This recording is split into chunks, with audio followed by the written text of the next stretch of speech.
Hey everyone, Vincenzo Calla here, and welcome to episode 27 of Let's Discuss Politics. Today I'm glad to be joined by the MP for North Island Powell River, Rachel Blaney. Rachel was first elected to the House of Commons as the MP for North Island Powell River in 2015 and has been re-elected 2 times since then. Before entering politics, Rachel was a community leader on Vancouver Island, serving as the executive director for the Immigrant Welcome Center of North Vancouver Island. Rachel currently serves as the NDP whip and critic for seniors, critic for veterans, and critic for rural economic development. Thank you, Rachel, for your time today, and thanks for joining me. Oh, I'm so happy to be here. Thank you for inviting me. Well, it's so great to have you today, and let's get this interview started. So, our first segment is called Rachel's Story, where we'll learn a little bit about you and your political history. So, first off, Rachel, I wanted to ask you, when did you first get involved in politics? Well, in all honesty, I never thought I would be a politician. And how I sort of got introduced to politics is I married my husband, who is a politician. He has been both chief of his community on council for most of our relationship, which is over 25 years now. So I think that was sort of my first engagement with running for politics and supporting him in that way. And then, like so many women, I was just asked a lot. They say, I think it's in Canada, you have to be asked as a woman about 11 times to even seriously consider it. So I'm always encouraging people, if you know women in your life, ask now so that they have lots of repeats. But a lot of people just kept asking me to run. I didn't see it as something that I would do. But then, in 2014, I was asked again to run for the 2015 election and to put my name forward for the NDP nomination.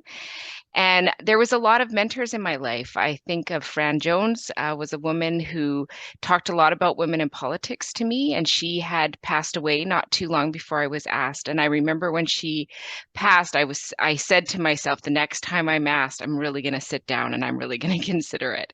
And so that happened. And I just decided that I really wanted a different Canada than what we were seeing. And I thought I would put my name forward. And it was really a beautiful experience. It was very hard. Running for a nomination is a lot of work. It certainly was an interesting entrance into the world of politics for myself. And then I was successful in 2015 and have continued to be successful. So 2015 was a monumental year in Canadian politics. There's a lot of change. It was a change election for sure. And I know you sort of talked about when you got involved and when you decided to run, but was there one reason why you decided to run for this position you hold, or what were the reasons why you decided to run in 2015? Why did you run for the NDP? Why did you run in North Island Powell River? Why? Why everything? Why everything? Well, I mean, first of all, I ran for the NDP because I've always been a New Democrat, and my dad. First of all, just to make sure everybody knows, I'm 100% a white person, but my mom was a single mom, and when she met my dad, I was two, and he adopted me, and he's indigenous, was indigenous. He's not with us anymore. And he taught me a lot about the history of what happened in Canada and what that meant. And he used to always say to me, "You always vote NDP, Rachel. They're the people who care about everyday people." And so he had a really big impact on me in that way. So that's part of the reason I ran for the NDP. As why I ran that particular period of time, I was frustrated. I was frustrated with the then conservative government. I was frustrated with Stephen Harper. As a person who worked with newcomers to Canada, I was very frustrated by the policies that were happening that really didn't talk about the core issues that newcomers to Canada were facing. And another passion of mine is I grew up in northern BC. I moved to the island, but I live in the more northern parts of that. I've always lived in small communities. And I'm passionate about rural communities and making sure that we get our fair share. A lot comes out of our area, and often we are the ones left holding the bag with the boom and bust cycle. And so part of what I really wanted to do was advocate for more resources so that we could create our own stability in our region. Let's go into the next segment now, where we'll talk a bit more about your involvement in your riding and your experiences and achievements as an elected official. So, first off, what is your favorite part about serving North Island Powell River? Well, I think my favorite part is really just the people of North Island Powell River. Like when I started and I was first elected, I had a pretty good understanding of the core community I lived in Campbell River and a bit of an understanding in some of our northern communities. But now I've been all over the riding. It's the third largest riding in British Columbia, just under 60,000 square kilometers. I have, I think, 7 ferries in my riding, a lot of communities that I can only get to if I take a boat or a float plane. So, what I've really enjoyed is just getting to know the riding in a completely different way.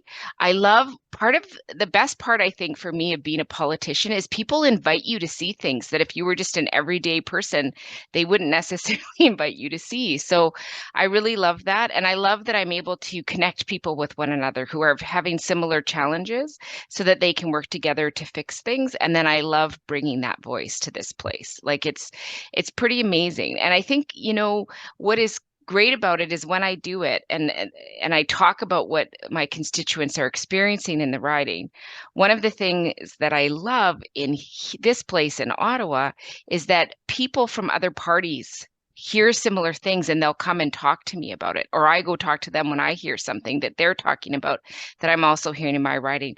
And we collaborate to create solutions. And that during question period, you sort of see us all yelling at each other, but there is a lot of work that's done quietly to just get things for the people that we serve, and I really, really appreciate that part. Oh, definitely. And before I go on to the next part, I just want to ask you actually, because you're from the West Coast, from the far West, I guess, compared to Ottawa.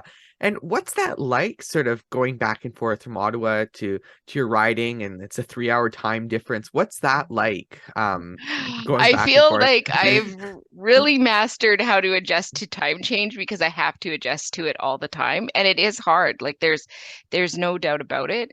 And because of where I live, the shortest trip from door to door that I can get is usually about 9.5 to 10 hours. So if you're doing that twice a week, it takes a lot of your time.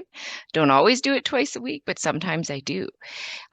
So I mean, it's definitely a challenge, but I also feel so invigorated by the people that I represent. And I just know that they need me here talking about things. And there are good things and there are very hard things. And I just am really, really honored that I get to hold that voice in this space.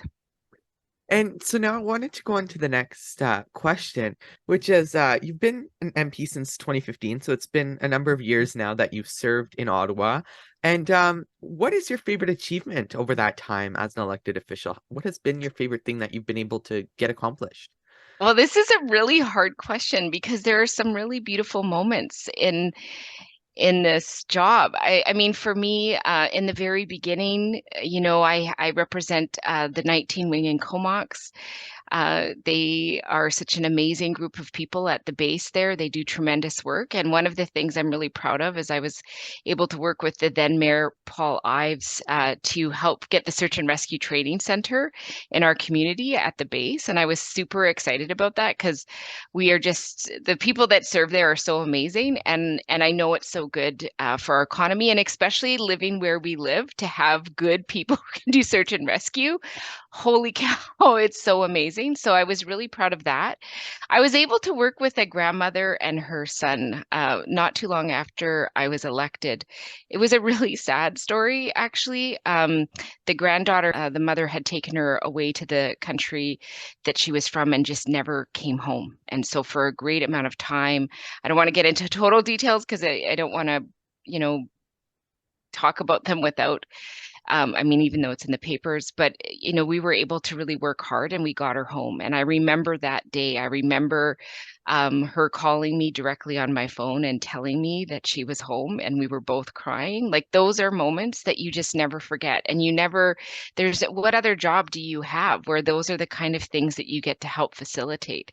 And then I think more recently, earlier this year, we saw a lot of seniors cut off of their guaranteed income supplement and they were in destitute poverty, like almost 200,000 seniors in this country, some living in their vehicles. Like it was so awful. And I was able to fight really really hard with my colleague Daniel Blakey, and we were able to get them that money reimbursed. It didn't fix all the problems because it took an awful long time to get them that money.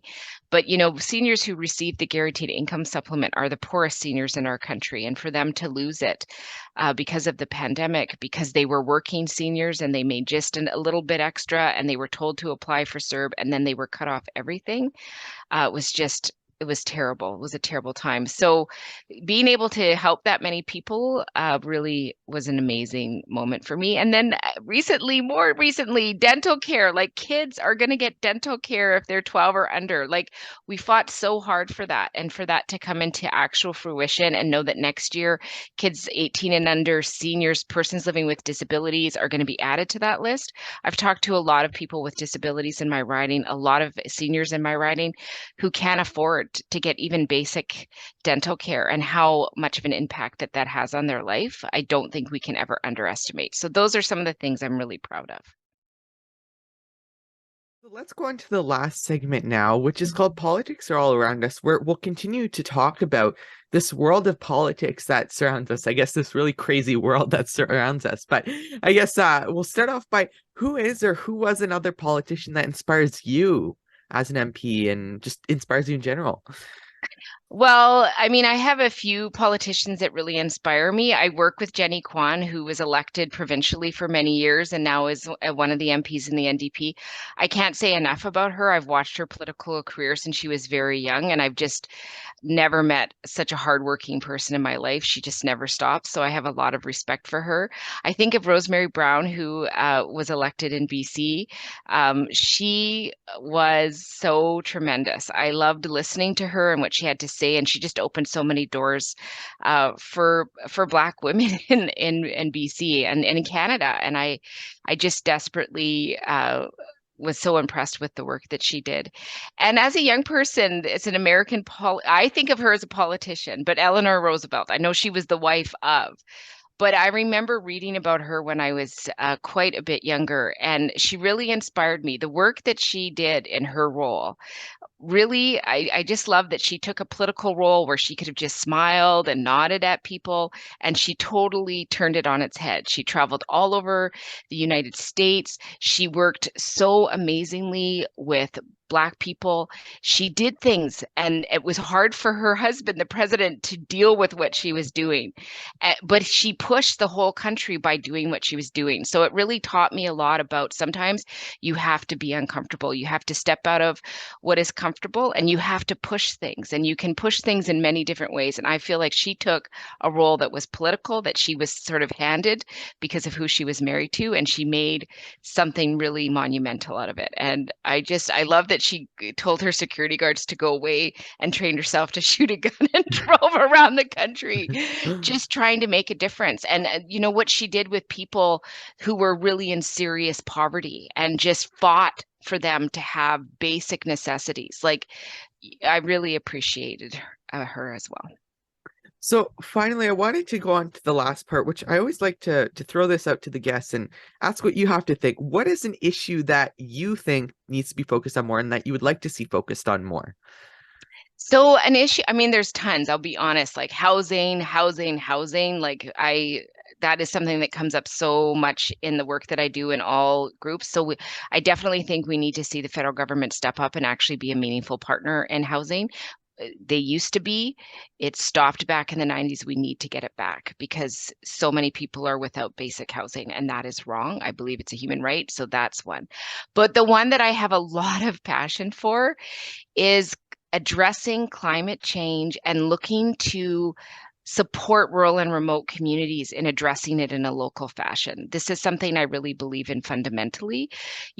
Dealing with what is happening in our climate is overwhelming. It's scary. So many people don't know exactly what to do. They just want it to be better.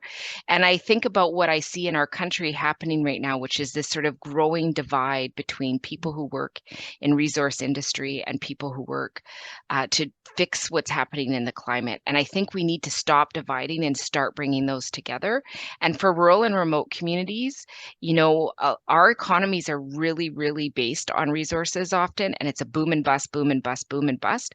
There's so much we could be doing locally to address the climate crisis, but also make sure that people have meaningful work that is going to make sure that they're okay and that they have food on the table and a home to live in.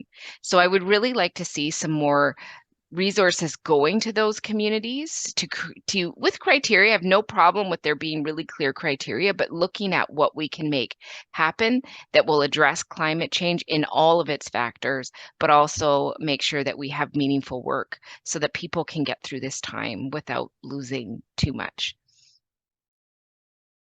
So that is all for today. Thank you, Rachel, so much for joining me.